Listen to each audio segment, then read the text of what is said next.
Sir আমাকে একটু খাওয়ান দিবেন? খাওয়ান দিব মানে? কেন, বাসায় কি খাওয়া দাওয়া করো না?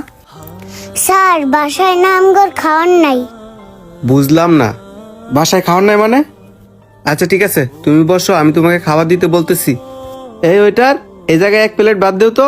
ঠিক আছে স্যার, তাহলে বসতাছি।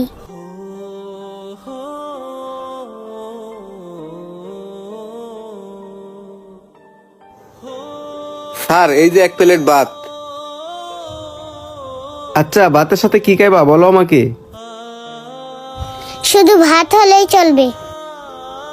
আরে খালি ভাত খেয়েও খায়, ভাতের সাথে কিছু তরকারিও খেতে হয়। তুমি কোনো সংকোচ করো না, তুমি আমাকে বলো তুমি কি তরকারি খাইবা, আমাকে বলো, আমি ওয়েটারকে বলতেছি দিয়ে দিতে। আরে মামুনি, তুমি কি এত ভাবতেছ? তোমাকে তো আমি বললাম, কোনো লজ্জা পাও না, তুমি আমাকে বলো তুমি কি খাইবা। স্যার মুরগির মাংস। ও মুরগি মাংস দিয়ে খাইবা? ভাই এই জায়গায় একটা মুরগি মাংস দিয়েন তো। এই নেন আপনার মুরগি মাংস, আর কিছু লাগলে বলবেন। আচ্ছা ঠিক আছে ভাই, লাগলে কোনো কিছু জানা মনে। এই যে নাও তোমার মুরগি মাংস তরকারি, এটা দিয়ে তুমি ভাতটা খেয়ে নাও।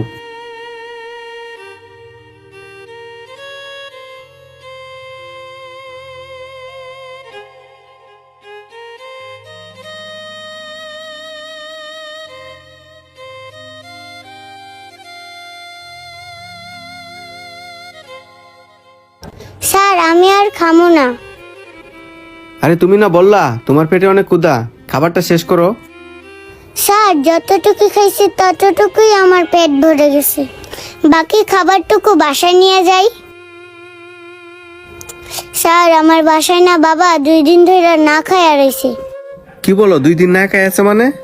হ্যাঁ স্যার, আমার বাবা অনেক অসুস্থ, কয়দিন ধরে বিছানা থেকে উঠতেই পারে না। তাই তো আমি নিজেই খাবারের সন্ধানে বের হয়েছি। ও আচ্ছা বুঝতে পারলাম, তোমার বাবা বাসায় না খায় রইছে, তার জন্য তুমি ওই ভাতগুলা বাসায় নিয়ে যাইতে চাইতেছো। হ্যাঁ স্যার, আমার বাবা বাসায় 2 দিন ধরে না খায়া রইছে, তাই তো আমি সব খাবারটা না খেয়ে বাবার জন্য বাকি খাবারটা নিয়ে যাইতে চাইতেছি।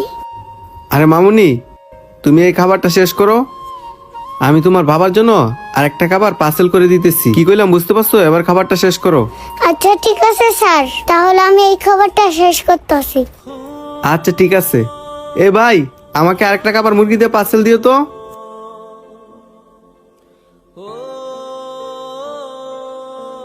এই যে স্যার আপনাদের পার্সেল। আচ্ছা তোমার নাম কি? তোমার নাম তো এখনো শুনলাম না। স্যার আমার নাম মারিয়া জাহান।